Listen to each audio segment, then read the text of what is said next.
নমস্কার বন্ধুরা, আশা করি আপনারা সবাই ভালো আছেন। আমরা সবাই ভালো আছি। তো বন্ধুরা, দেখতেই পাচ্ছেন আজকে কিন্তু একটা মজাদার ভর্তা রেসিপি নিয়ে এসেছি।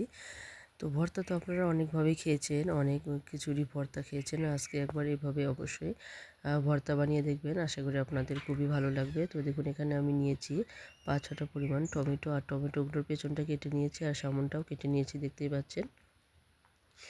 এখন এই যে আমি সসপ্যানের মধ্যে এই টমেটোগুলোকে হালকা একটু সেদ্ধ করে নেব, যাতে করে এর উপরের চোচাটা খুলে আসে, খুব সহজেই তুলে নেওয়া যায়। যার জন্য কিন্তু একটু হালকা আমি একটু সেদ্ধ করে নেব। তো দেখতে পাচ্ছেন এখানে টমেটোগুলো দিয়ে দিয়েছি। এখানে 5-6টা কিন্তু টমেটো আমি নিয়েছি। এখানে 6টা মতো টমেটো নিয়েছি, দেখতে পাচ্ছেন। তো জলটাও কিন্তু গরম হয়ে এসেছে, বেশি সময় লাগে না। এই 2 মিনিটের মধ্যেই জলটা গরম হয়ে গেলেই কিন্তু দেখুন টমেটোর যে উপরের খোসাটা সেটা কিন্তু আলতো হয়ে উঠে এসেছে। তো এখন আমি এটাকে নামিয়ে নেব আর ঝটপট এই যে খোসাটা ছাড়িয়ে নেব। আর এরপর কিন্তু রেসিপিটি তৈরি করব। তো অবশ্যই বলবো যে সমস্ত বন্ধুরা সঙ্গে আছেন, যারা আজকে প্রথম দেখছেন, যারা এখনও সাবস্ক্রাইব করেননি, তারা অবশ্যই সাবস্ক্রাইব করে বেল আইকনটিকে ক্লিক করে রাখুন, যাতে নতুন নতুন রেসিপিগুলো আপনারা সহজেই দেখতে পান। আর যে সমস্ত পুরনো বন্ধুরা শুরুর থেকে শেষ অবধি সঙ্গে আছেন বা সঙ্গে থাকবেন, সবাইকে অসংখ্য অসংখ্য ধন্যবাদ এবং সবার প্রতি রইল অনেক অনেক ভালোবাসা। তো বন্ধুরা, চলুন দেখে নেওয়া যাক কীভাবে এই ভর্তা রেসিপিটি আমি বানিয়েছি আর কি কি উপকরণ আমি এখানে দিয়েছি, যাতে করে এটা এতটাই সুস্বাদু হয়েছে যে আপনারা যদি একবার এটা বানিয়ে খান তো বারবার বানিয়ে খাবেন। তো বন্ধুরা দেখুন, এখানে কিন্তু সমস্ত টমেটোর খোসাগুলো আমি ছাড়িয়ে নিয়েছি। তো দেখুন, এখানে কড়াই বসিয়ে দিয়েছি আর কড়াইও প্রায় গরম হয়ে এসেছে। এখন দিয়ে দিয়েছি কিছু পরিমাণ সর্ষের তেল। তো এক এক করে উপকরণগুলো আমি এখানে দিতে থাকবো। তো আপনারা অবশ্যই লক্ষ্য করবেন বা ফলো করবেন, তাহলে দেখবেন আপনারাও কিন্তু এই সুস্বাদু ভর্তা রেসিপিটি বানিয়ে নিতে পারছেন।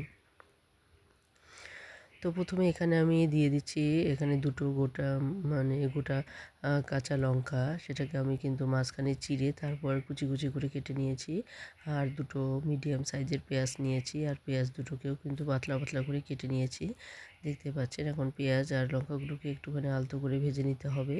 আর এখানে হাফ চামচ পরিমাণ দিয়ে দিয়েছি কালো জিরে। এই কালো জিরেটা কিন্তু খুবই উপকারী, বাচ্চা থেকে বুড়ো সবারই কিন্তু ভীষণ উপকারে লাগে। তো যে কোনো রেসিপিতে যদি কালো জিরে আপনারা খান, তাহলে কিন্তু এর উপকারিতা আপনারা পাবেনই পাবেন।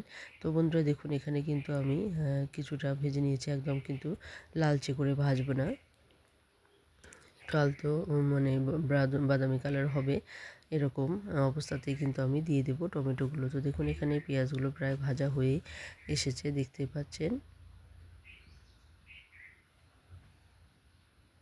তো পেঁয়াজগুলোকে এরকম মিডিয়াম ভাজা করে নিতে হবে, যাতে মুচমুচে না হয়। এই অবস্থায় দিয়ে দিতে হবে টমেটোগুলো। তো এখন কিন্তু টমেটোগুলোর পুরো খোসাই আমি ছাড়িয়ে নিয়েছি, দেখতেই পাচ্ছেন। সমস্ত টমেটোগুলো কিন্তু একদম খোসা ছাড়ানো। টমেটোগুলোকে কিন্তু পুরোপুরি বেশি সেদ্ধ করার দরকার নেই, শুধু একটু আলতো। যখনই দেখবেন যে উপরের খোসাগুলো ছাড়তে শুরু করে দিয়েছে, ঠিক তখনই নামিয়ে নিলেই হয়ে যাবে। তো এখানে কিন্তু টমেটোগুলো পুরোপুরি সেদ্ধ করে নিইনি আমি। তো এখন ভাজতে ভাজতে কিন্তু বাকি সেদ্ধ হয়ে যাবে টমেটোটা। তো এখন আমি দেখুন এখানে স্বাদ মতো দিয়ে দিচ্ছি লবণ। তো দেখতে পাচ্ছেন এখানে লবণ দিয়ে দিয়েছি আমি স্বাদ মতো। তো আপনারা যতটা পরিমাণ টমেটো করবেন সেই আন্দাজ মতো লবণটা দিয়ে দেবেন এখানে। তো দেখুন, এখানে কিন্তু গোটা গোটা টমেটোগুলো এখনও একটু একটু শক্তই আছে, কারণ এটা কিন্তু পুরোপুরি সেদ্ধ হয়নি। তো এইভাবে খুন্তির সাহায্যে নাড়তে নাড়তে ভাজতে ভাজতে কিন্তু বাকি সেদ্ধটা হয়ে যাবে টমেটো। তো এইভাবে আমি কেটে কেটে ভেজে নেব টমেটোগুলো ভালো করে, যাতে খুব সুন্দরভাবে টমেটোগুলো সেদ্ধ হয়ে যায়। তো দেখতে পাচ্ছেন বন্ধুরা, টমেটোগুলো কিন্তু এখনও পুরোপুরি সেদ্ধ হয়নি। তো এইভাবে কেটে কেটে নিলে ঝটপট কিন্তু এটা সেদ্ধ হয়ে যাবে। তো এইভাবেই টমেটোগুলোকে আমি কেটে কেটে এটা ভেজে নেব, যাতে করে খুব সুন্দরভাবে টমেটোটা গলে যায় এবং সেদ্ধ হয়ে যায়। তো দেখতেই পাচ্ছেন এখানে কিন্তু নাড়াচাড়া করে ভাজতে ভাজতেই টমেটোর থেকে কিন্তু কিছুটা জলও বেরিয়েছে। এতে করে কিন্তু টমেটোটা জল শুকিয়ে আস্তে আস্তেই কিন্তু এই টমেটোগুলো সেদ্ধ হয়ে যাবে। তো বন্ধুরা দেখুন, এখানে কিন্তু টমেটোর থেকে অনেকটাই জল বেরিয়েছে। আর এখন আমি দিয়ে দিলাম হালকা পরিমাণ হলুদ। তো আপনারা যতটা পরিমাণ নেবেন টমেটো, সেই আন্দাজ মতোই হলুদটা দেবেন। তো এখানে কিন্তু আমি হাফ চামচেরও কম পরিমাণ হলুদ এখানে দিয়ে দিয়েছি। তো দেখুন, এখনও কিন্তু টমেটোগুলো শক্তই আছে। তো এখন আমি এটাকে নাড়াচাড়া করে ভালো করে এটাকে ভেজে নেব, যাতে করে খুব সুন্দরভাবে সেদ্ধ হয়ে যায় আর খুব সুন্দরভাবে ভাজাও হয়ে যায়। তো টমেটোটা যদি এভাবে ভেজে নেওয়া যায়, তাহলে কিন্তু এর স্বাদ দুর্দান্তই বেড়ে যায়। তো বন্ধুরা, যে সমস্ত বন্ধুরা দেখছেন তাদেরকে বলবো অবশ্যই একবার এভাবে টমেটো ভর্তা করে খাবেন, তাহলে আশা করি আপনাদেরও ভালো লাগবে। তো দেখুন এখানে কিন্তু এখন পুরোপুরি টমেটোগুলো গলে গেছে। তো এই অবস্থায় আমি এখানে আরেকটা উপকরণ দেবো, যেটা কিনা এর স্বাদটাকে আরও দুর্দান্ত বাড়িয়ে নেবে। তো বন্ধুরা দেখতে পাচ্ছেন এখন কিন্তু পুরোপুরি টমেটোটা গলে গেছে। তো এই অবস্থায় একটু ভালো করে নাড়াচাড়া করে ভেজে নিতে হবে, যাতে করে টমেটোর জলটা পুরোপুরি শুকিয়ে যায়। সেই অবস্থায় ভালো করে কিন্তু এটাকে নেড়েচেড়ে ভেজে নিতে হবে। তো বন্ধুরা দেখতে পাচ্ছেন এখন আমি এখানে নিয়েছি একটা ডিম। তো এই ডিমটাকে কিন্তু এখানে দিয়ে দিতে হবে আর খুব সুন্দরভাবে ফেটিয়ে নিতে হবে। তো চলুন দেখে নেওয়া যাক কীভাবে এই ডিমটাকে আমি ভালো করে ফেটিয়ে নেব। তো দেখতে পাচ্ছেন এখানে কিন্তু একটা ডিম আমি দিয়ে দিলাম। তো এই ডিমটাকে কিন্তু এখন এখানে ভালো করে ঘেটে নিলে হবে না, এখানে একটু ভালো করে ফেটিয়ে নিতে হবে, যাতে করে এই ডিমটা কিন্তু যতটা ফেটিয়ে নিতে পারবেন ততটাই কিন্তু ডিমের পরিমাণটা বেশ ফ্লাফি হবে, আর এটা কিন্তু খেতেও বেশ ভালো লাগবে। তো এইভাবে খুন্তির সাহায্যে কিন্তু ভালোভাবে এখানেই ফেটিয়ে নিতে হবে। অন্য আপনারা পাত্রেও কিন্তু ফেটিয়ে নিতে পারেন, কিন্তু এভাবে কিন্তু যদি ফেটিয়ে নেন তাহলে কিন্তু এটা বেশি ফ্লাফি হবে আর খুব সুন্দরভাবে কিন্তু টমেটোর সঙ্গে এভাবে মিশে যাবে। তো এখানে একটা আলাদা রকমই এর স্বাদ কিন্তু বেড়ে যায়। তো বন্ধুরা দেখতে পাচ্ছেন এখন কিন্তু খুব সুন্দরভাবে ডিমটা যে আছে পুরোটাই কিন্তু ফ্লাফি হয়ে গেছে। তো দেখতেই পাচ্ছেন, বুঝতেই পারছেন আপনারা। তো এইভাবেই কিন্তু তৈরি করে নিতে হবে ভর্তাটা। তো বন্ধুরা দেখতে পাচ্ছেন এখানে কিন্তু পুরোপুরি ডিমটা কিন্তু ফ্যাটানো হয়ে গেছে।